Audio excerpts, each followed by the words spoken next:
Ծաղել վարքով, պարքով, ուրա, եկել եք շուկա,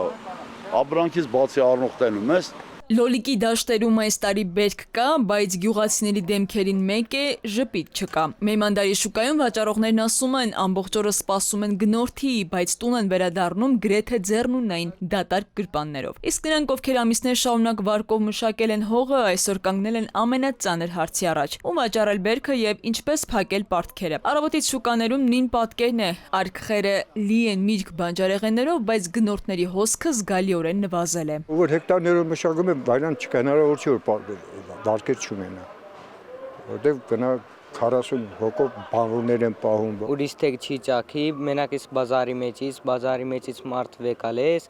ուրիշ բազարի մեջը ծաքի էլի, ու քանուտի մեջը ծաքի, սուպերմարկետի մեջը։ Լճացում է, շատ ուժեղ լճացում է, ոչ մի տեսակի շարժ չկա,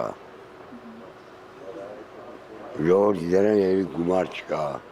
Կամ որ եժանա պահանջար չունեն։ Ոմանք դժգոհում են ու նշում, որ ամբողջ տարվա չարչարանքից գրեթե ոչինչ չեն հավաքել։ Գյուղացիներին մեծապես վնասում է նաև կայքերում էժան գներով առաջարկվող իրանական տոմատի մածուկը, որն այսպես ասած խփում է իրենց գործին։ Այն ժամանակ էլի գոնե զավոդներ էր ընդունում, ճարահատված տանում տալիս են մարդիկ զավոդին, այսօր էլ չեն ընդունում։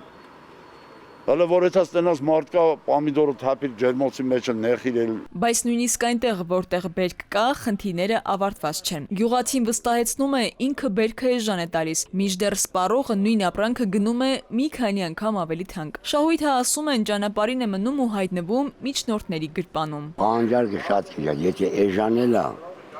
դուրս չի գնում հիմնականը, որ դուրս տանեն պակասի շուկան, տեղի շուկան։ Իսկ հիմա որ մեր մոտ արդեն շատ էժան է, էլ դրսից չեն բերում։ Ճանապարհները փակ է, արտանում չի լինում, դրանով գյուղացին տուժում է։ Հետո երկրորդ ցերտին արժեքը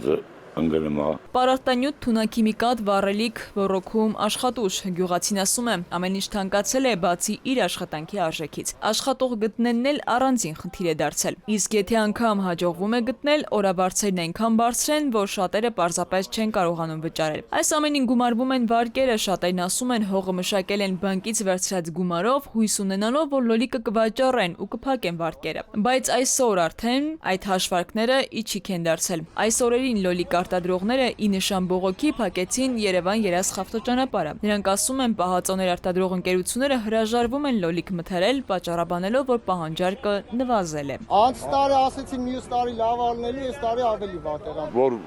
ֆուրերն եկան, ըստե բերան, որ նորից չծախվավ, տարան մարդիկ թափան զիբիլանոսները։ Միլիոն ունեն վարկ։ Այս տարի դաթարով ատված վարկը, բայց ինչ արած։ Լեթենան գաստեն գոնի ամսական, այդ 5 ամիսը վճարներ անենք։ Ֆերմերների խոսքով տոննաներով բերքը կարող է պարզապես փչանալ դաշտերում, մինչդեռ իրենք մնում են վարկերի ու պարտքերի տակ։ Անցած տարի կառավարությունը խոշոր մթերողներին աջակցելու որոշում կայացրեց, խոստանալով փոխհատուցել մթերված յուրաքանչյուր կիլոգրամի դիմաց վճարած գումարի մինչև 25%-ը։ Բացատրությունն այն էր, որ ընկերությունների համար մեծ ծավալով մթերումը տնտեսապես շահավետ չէ։ Այն ժամանակ վարչապետ Նիկոլ Փաշինյանն ասել էր. Ոչ մի լոլիկ արտադրող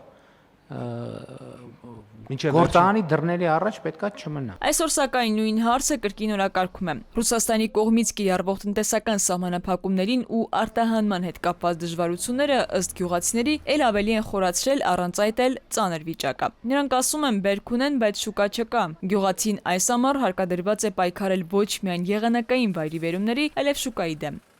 Քնարիկ Պետրոսյան, Անդրանիկ Ներկարարյան, ժամը լրատվական։